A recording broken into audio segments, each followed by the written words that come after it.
Boa noite, concurseiras e concurseiras aí que estão nessa árdua tarefa, né? Na verdade, um objetivo de passar no concurso público e, no caso aqui, o concurso da CEMAD, né? Meu nome é Zara Trindade, eu sou advogada especializada em Direito Público e aqui eu vou estar passando o conteúdo de noções de direito constitucional, né, do concurso da CEMAD. Bem, esse é o curso popular da Ascompa, que está aqui para passar o conteúdo para que vocês possam realizar a prova da melhor forma possível e assim serem aprovados. E em razão disso eu peço para quem ainda não se inscreveu, para que se inscreva aqui no canal da Pororoca Cabana. E ao final, se gostou da aula, né, que dê um like pra gente, por favor, né? Então, bora agora, depois dessas saudações, e agora se concentrar e estudar, gente. Vamos passar aqui pro nosso conteúdo programático. Bem, aqui nós temos o conteúdo de direito constitucional do concurso da CEMAD. Como vocês podem observar, não é um conteúdo extenso a parte de direito constitucional. É um conteúdo bem curto, porém, são tópicos que sempre caem em concurso. Gente, eu digo isso, acho que todos são da Constituição, são do Estado e principalmente as questões de princípio. Então, é certo que é constitucional e isso daqui também vai ser muito útil até para outros concursos que vocês façam. Gente, isso daqui, como vou dizer, quase certeza que cai em qualquer concurso que tenha constitucional como conteúdo. Tá, a gente já passou disso.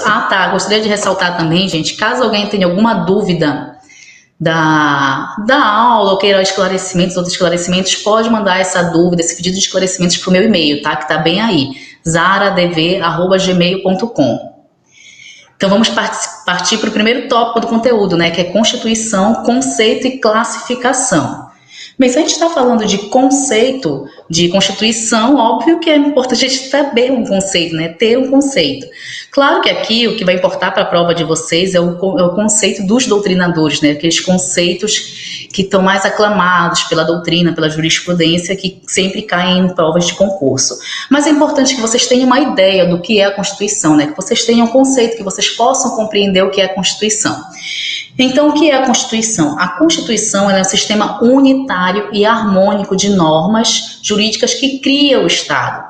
E por que eu digo um sistema unitário e harmônico? Eu não digo, Zara, é um código, Zara, é uma regra de leis. Porque muitos países, diferente do Brasil, que nós temos uma Constituição, né, que nós temos a Constituição que está num documento, que é a nossa Constituição Federal de 88, outros países a Constituição está espalhada em várias normas.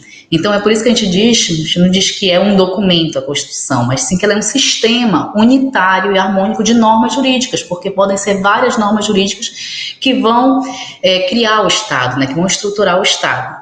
E sim, ela é esse conjunto de normas jurídicas que cria o Estado, que regulamenta a forma de Estado, a forma de governo, como a administração pública vai exercer suas funções, como é que os órgãos vão exercer funções e também quais são os limites que essa administração pública terá em sua atuação. Bem como a Constituição que vai reger os direitos e garantias fundamentais do seu povo. Então isso, gente, é a Constituição. Agora que vocês têm um pouco de ideia do que é a Constituição, vamos partir para o que os doutrinadores falam, né? Aqueles doutrinadores que vão cair nas provas de vocês. Claro que eu não trouxe todos aqui, senão a gente ia passar, na verdade, acho que ia ter que ser 2, 3 dias de aula para falar de todos os doutrinadores que já surgiram e trouxeram conceitos de Constituição. Aqui estão aqueles mais importantes e que sempre caem em prova de concurso. O primeiro deles que nós temos é o conceito sociológico, que é o conceito de Ferdinand de La Salle. É importante, gente, vocês aprenderem o nome do conceito e quem é o doutrinador que defende esse conceito, porque eles perguntam muito isso. Quem foi que falou sobre o conceito sociológico? Ferdinand de La Salle. Então, vocês têm que lembrar disso, tá, gente? Conceito sociológico é de Ferdinand de La Salle. E La Salle, ele diz que a Constituição ela é um fato social. Ela vai ter que refletir os fatores reais de poder da sociedade. E que fatores são esses? São os fatos sociais, econômicos e políticos. Então, para La Salle, uma Constituição que não refletir como é a sociedade socialmente, economicamente e politicamente, essa Constituição ela é ineficaz. Essa Constituição, ela não vai ter, na verdade, uma representatividade para a população, então ela não vai ter qualquer eficácia. E aí ele diz que é uma Constituição que é apenas uma folha de papel. E é importante saber esse termo também, gente. Já vi isso cair em questões de concurso. Foi usar esse termo folha de papel para saber se é do conceito sociológico ou se era outro conceito que eles deram como opções. Claro que era o conceito sociológico. Então, é importante lembrar isso, gente. O conceito sociológico de Lassalle diz que a Constituição ela tem que refletir as questões sociais da sociedade, tanto sociais, econômicas como políticas. E se ela não refletir isso, ela é uma Constituição sem eficácia, ela é uma folha de papel.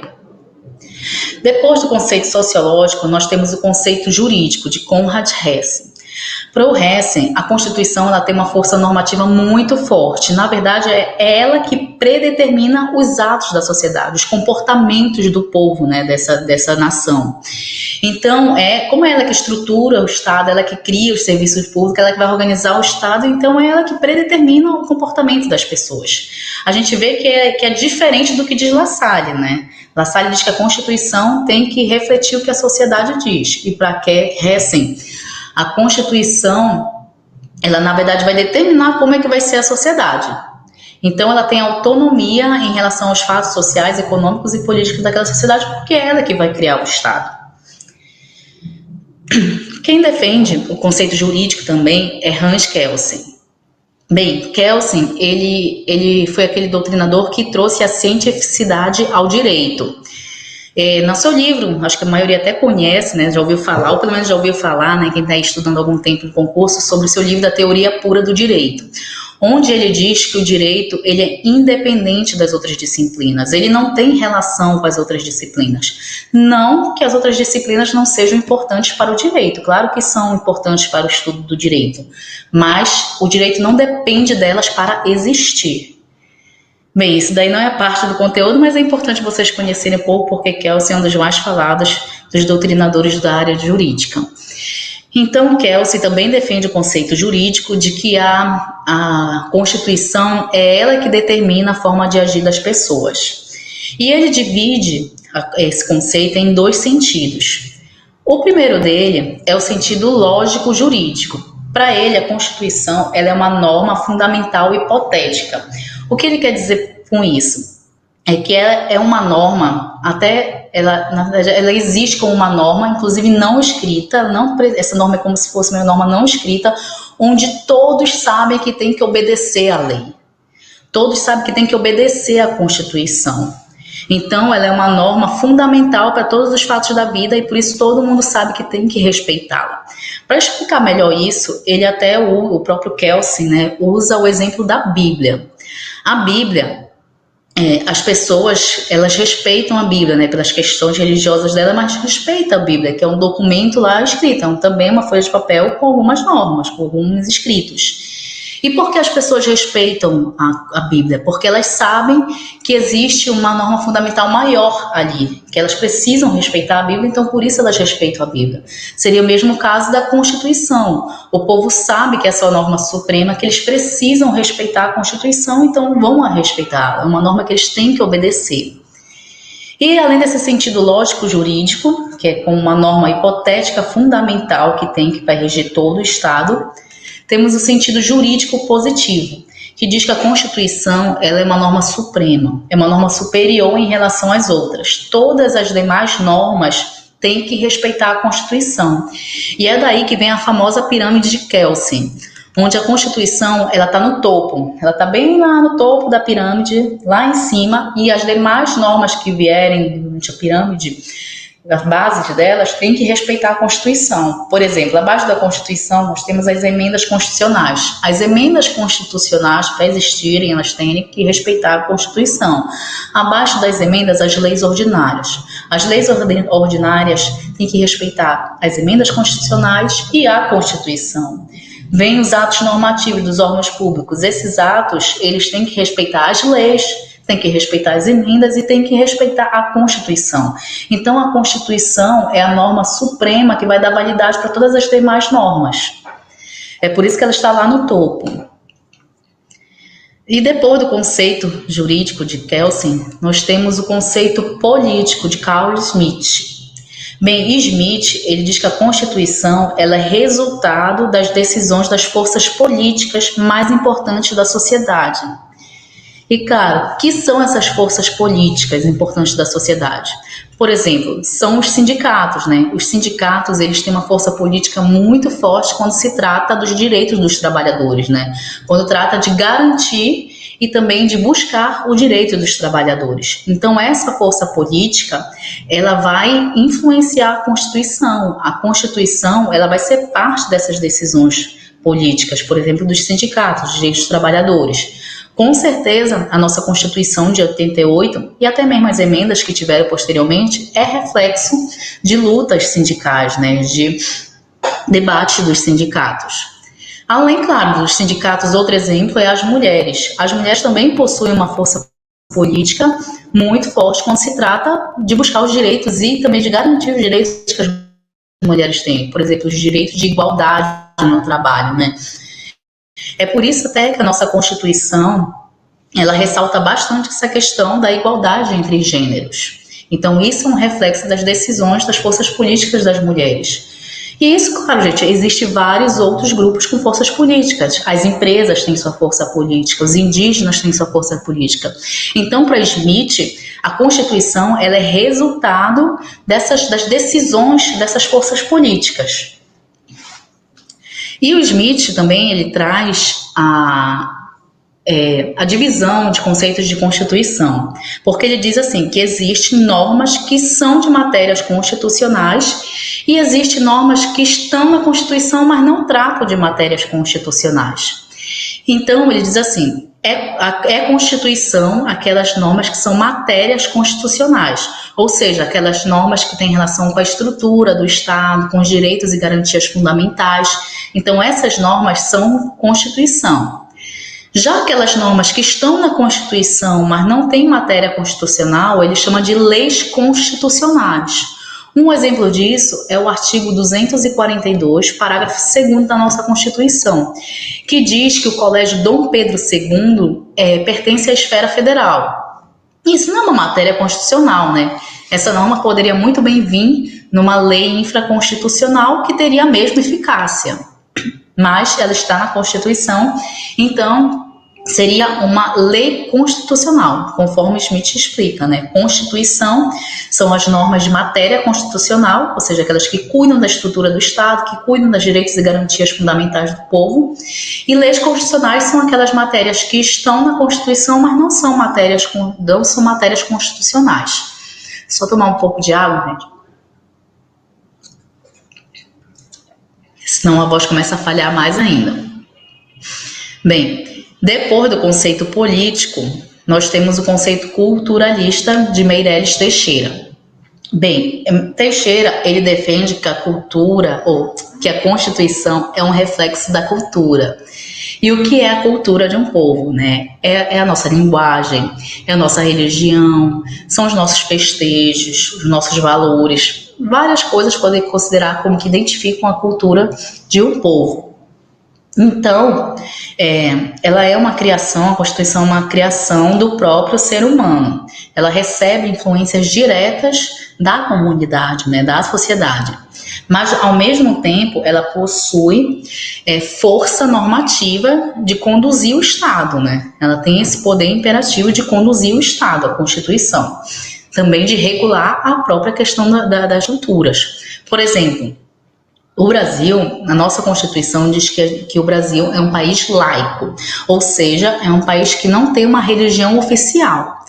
Mas, ao mesmo tempo, a Constituição, ela protege, ela garante que o cidadão possa exercer a sua religiosidade. Ou seja, ela protege o exercício da religião. Apesar de dizer que nós temos um Estado laico que não tem uma religião oficial, ao mesmo tempo a Constituição também protege o exercício da religião. Isso não é à toa, né? Se a gente for usar o conceito culturalista, porque o Brasil é um país bastante religioso, ele tem essa característica. Então, a cultura, conforme Teixeira diz, também reflete na Constituição. Depois do conceito culturalista, nós temos o conceito da Constituição aberta. Desculpa, gente.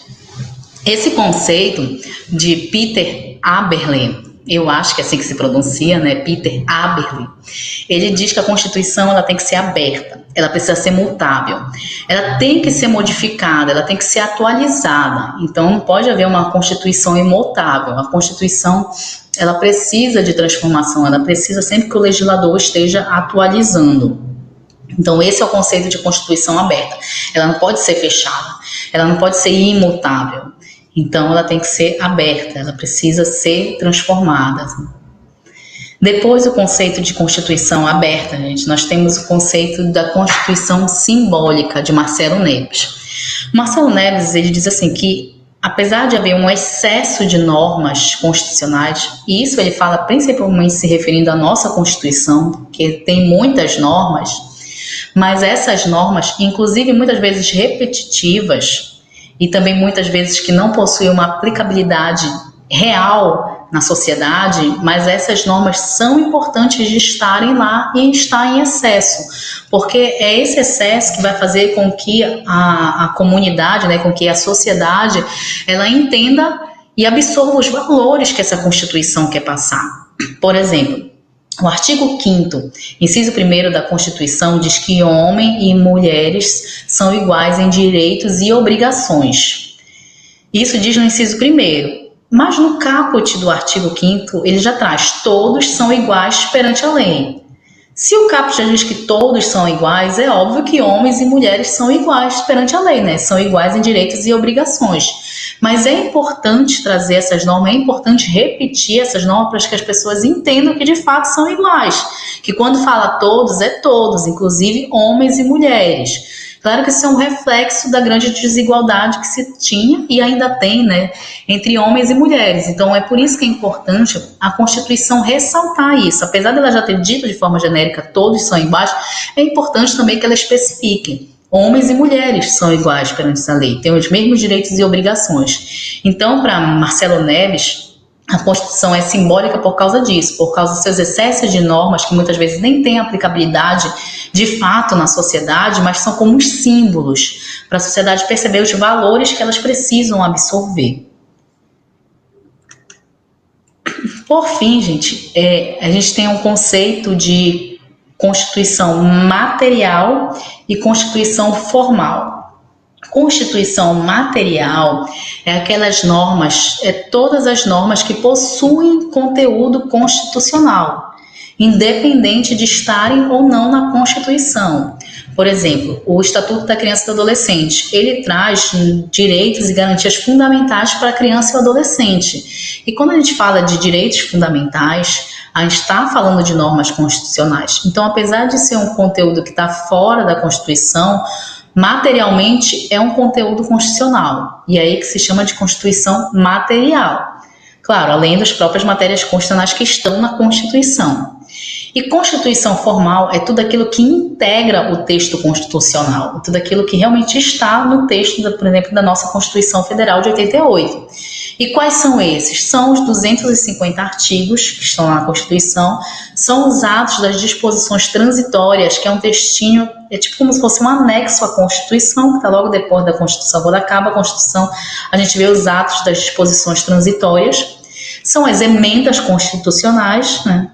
E são também os tratados internacionais de direitos humanos que são aprovados como emendas constitucionais, ou seja, aqueles que passaram pelo mesmo processo legislativo de aprovação que tem que passar uma emenda constitucional. Então, essas normas aqui, elas são Constituição formal, pois elas integram o texto da Constituição. Então, gente, esse é o primeiro conteúdo nosso conteúdo, né, do conteúdo programático da CEMAD, né?